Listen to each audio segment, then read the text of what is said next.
In last video, we discussed up to 40 questions. Now, we are going to continue with the 41.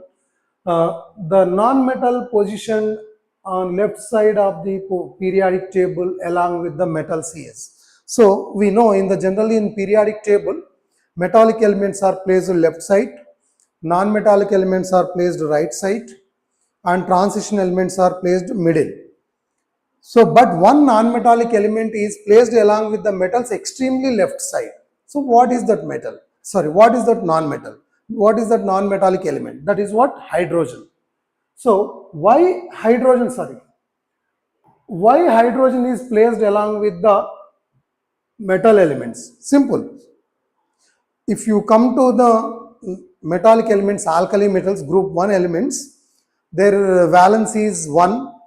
Means outermost shell is contains 1 electron. They are able to form mono electropositive ions, and they react in chemical reactions by forming the by reacting with the halogens. They are forming the compounds. Similar way, the hydrogen is contains only 1 electron in its valence shell, and it is forming the monovalent electropositive ion, and it is reacting with the halogens and forming the compound. So that means what? Somewhat similar characteristic properties are there along with the alkali metals. So therefore, hydrogen is placed along with alkali metals in group 1A, extremely left side in the periodic table. That is what hydrogen. And now we come to next question. Matrix matching type. Set 1. Metal, non-metal, metalloid and noble gases, sulfur, calcium, helium, silicon. In this metallic element, first metal, we need to identify the metal. So option B, calcium is there. Calcium is the metallic element, therefore here B will come. Now non-metallic element, helium, silicon, sulfur, calcium, helium and silicon. So see here, sulfur is the non-metallic element, therefore A. And metalloid, silicon is the metalloid, so option D, metalloid. Noble gas, helium is the noble gas, so option C, BADC. Okay, next slide. Set 2. Here the characteristic properties and their definitions are given. The ductile, what is meant by ductile? Already we know this, number of times we discussed. The ductile means the ability to draw the substance into a wires. Okay. See here, substance can be drawn into a wires. Option D is given. So option D, first one. 46 is option D. 47, malleable. Malleable means what? The substance is beaten into a sheet. The tendency, the property is called malleability. So the ability to withstand, the property of making resonating sound, the substance can be beaten into thin sheets. Option C will come here. Then sonorous. Sonorous means on beating, the substances are making loud sound. That property is called sonority. So here, see the property of making resonating sound, that is what sonority, option A. Then tensile strength. Tensile strength means what? The ability to withstand longitudinal pull. Okay, so that means option B. So D, C, A, B. These are the correct answers. Now we come to the next bit, assertion, reason type questions. Here both, here need not to keep that if. Option A is what? Both assertion and reason are correct, and reason is correct explanation. Here it is a spelling mistake. This is the explanation.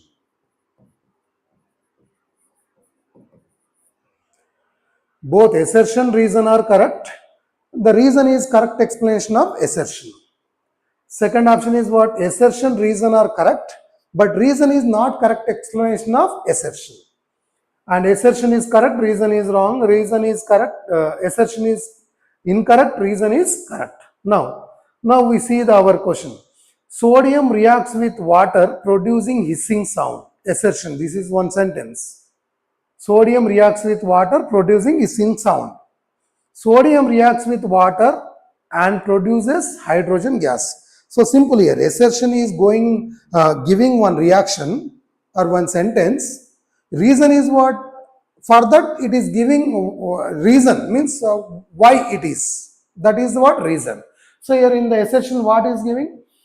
Sodium reacts with water producing hissing sound. It is producing hissing sound. So why it is produce hissing sound? That is what reason. Reason what is saying? Sodium reacts with water producing hydrogen gas. Yes. When sodium react with water, it is producing hydrogen gas. That hydrogen gas, while evoluting out, evolution of hydrogen gas, it is producing that sound, characteristic sound. That sound will be conformed, the gas is liberating there, that is hydrogen. Okay. So which option is correct now? Option A is correct. Option A is correct. This is the correct option. Okay. Now we go to the next assertion reason type question. Okay. Both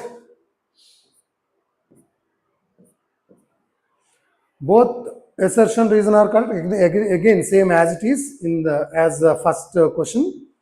When soft iron nails are dipped in the strong solution of copper sulfate, a greenish black solution is formed. Okay. Because of reason also given, iron replaces copper from copper sulfate solution, forming the iron sulfate. See here, when iron nails are dipped in strong solution of copper sulfate, so we observe the chemical reaction. What kind of chemical reaction occurs in between them? So copper sulfate solution, aqueous solution of copper sulfate we taken.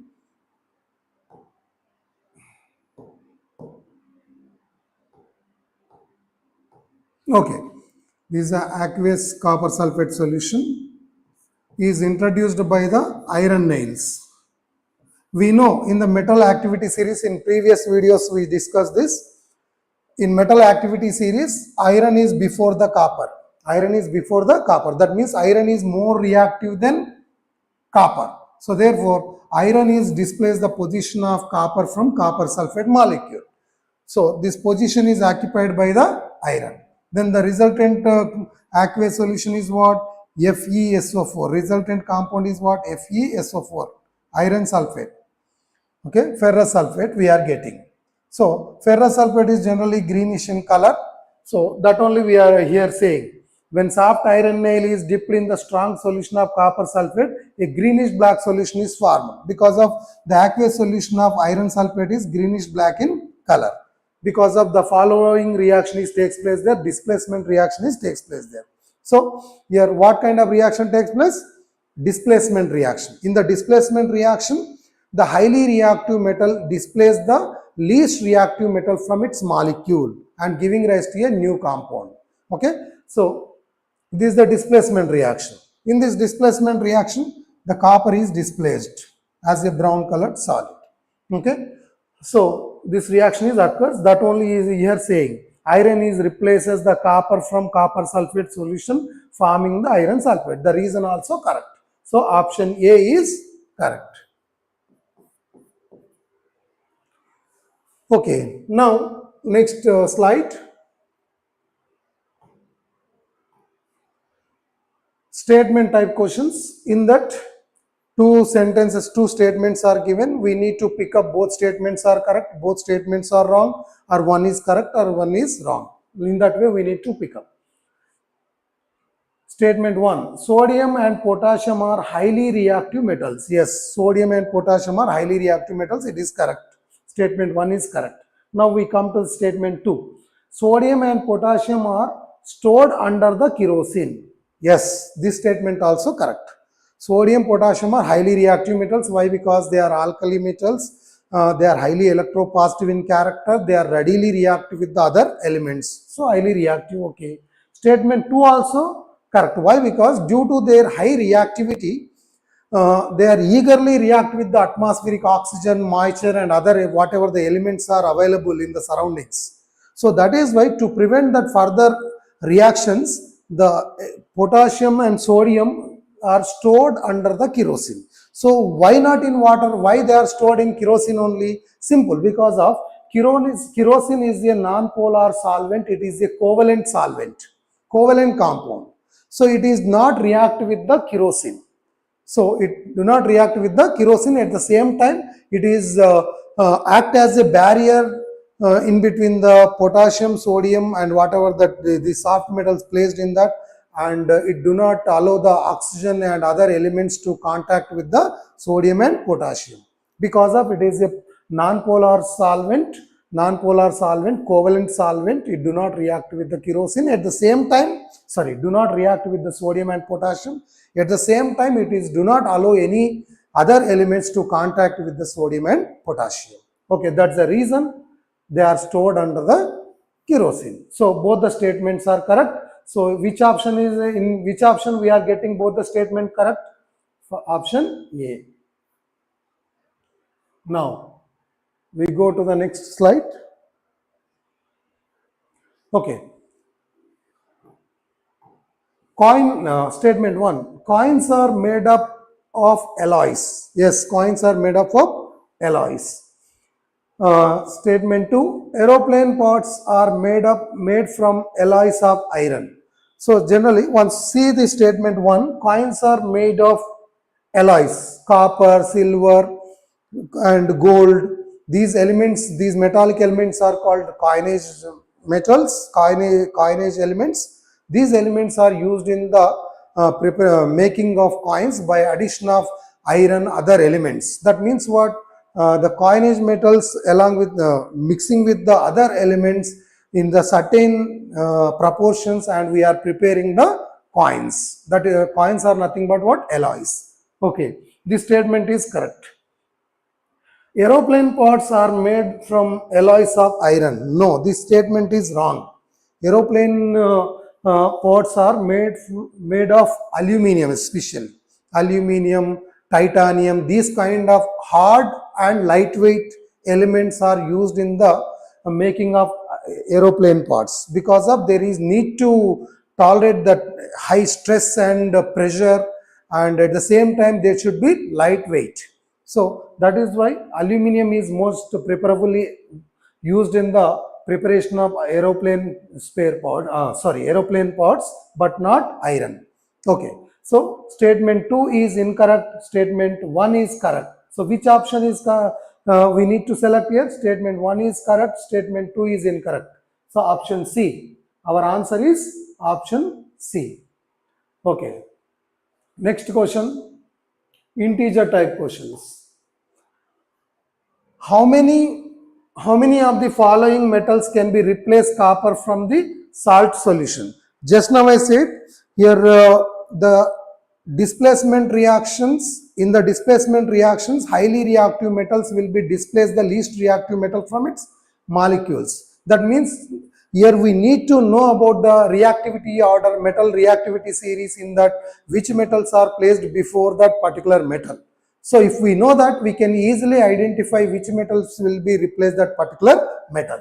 So see here, which metals are, how many metals are replacing the copper from its solution means we need to pick up the metal those are before the copper in the metal activity series. Metal activity series, in metal activity series, those are before the copper, that all are highly reactive than the copper. That metals only replace the copper from its molecule in that particular solutions, in their aqueous solutions. See here, potassium is before the copper in the metal activity series, sodium also before the copper, calcium also before the copper, and magnesium also before the copper.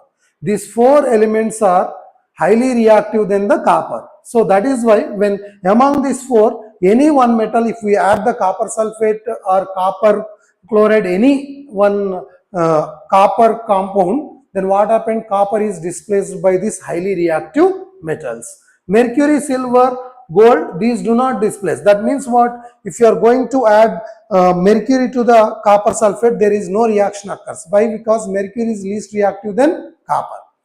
And similarly silver, if you are adding silver to the copper sulfate solution, there is no reaction occurs, because of silver is not able to displace the copper. Why? Because copper is more reactive than silver. That is why silver cannot be displaced copper from copper sulfate.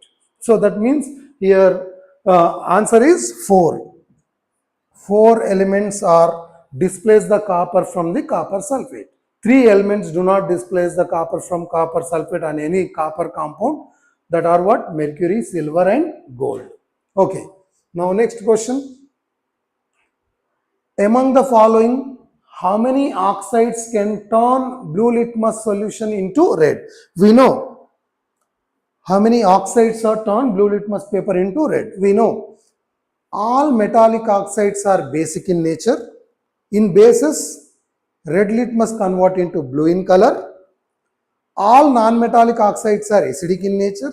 In acids or acidic compounds, blue litmus paper turns into red color. We know this. So see here, among the following, how many oxides can turn blue litmus solution into red? That means we need to find out acidic oxides. Acidic oxides. Why? Because acidic oxides only turns blue litmus paper into red. So acidic oxides means what? Non-metallic oxides are acidic in nature. Metallic oxides are basic in nature. So we need to find out non-metallic oxides among these given compounds. So carbon dioxide is the non-metallic oxide. Carbon dioxide is the non-metallic oxide. And sulfur dioxide is the non-metallic oxide. Nitrogen dioxide is the non-metallic oxide. Phosphorus pentoxide is the non-metallic oxide. See here, carbon dioxide, sulfur dioxide, nitrogen dioxide, phosphorus pentoxide. These are the non-metallic oxides, acidic in nature. So answer is what? 4. So 4 oxides are has a tendency to turn blue litmus paper into red because of they are acidic in nature, they are non-metallic oxides. So one more is there, non-metallic oxide. What is that? Water, hydrogen monoxide. The chemical name of water is what? Hydrogen monoxide, but it is a non-metallic oxide, but it is neutral in nature, neither acidic nor basic. It is a neutral one. Okay, remaining all are what? Non-metallic oxides are acidic in nature. Okay, some exceptions are there, na? Just now we discussed that. And remaining, if you come to the magnesium oxide, calcium oxide and sodium oxide, these are the metallic oxides. Metallic oxides are basic in nature. When metallic oxides are going to dissolve in water, they are giving rise to bases. In that basis, if you are introducing the blue red litmus paper, it turns into blue because of they are bases. Okay. Now, our answer is 4. 4 non-metallic oxides are converting blue litmus paper into red. One is non-metallic oxide is there, water, but water is neutral in nature. Okay. Complete the analogy. This is the last question in our worksheet. Okay. What is that? X reacting with 3H2O giving rise to Y plus Z. Again, X is reacting with S and giving rise to what? R. Here X, Y, Z options are given. Okay, simply here Y is what here? Fe2O3. See here, if you are getting confusion what is X, simply have to see the Y. Y product is given here clearly. Y. Fe2O3 is given. Okay, with we will try with the Fe2O3 it is balanced or not. Okay.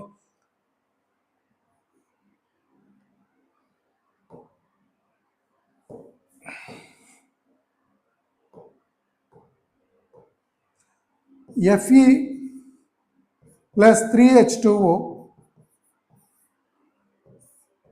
gives rise to, we need to write the balanced equation here. If you write 2 in front of this, what we are getting? Fe2O3, Fe2O3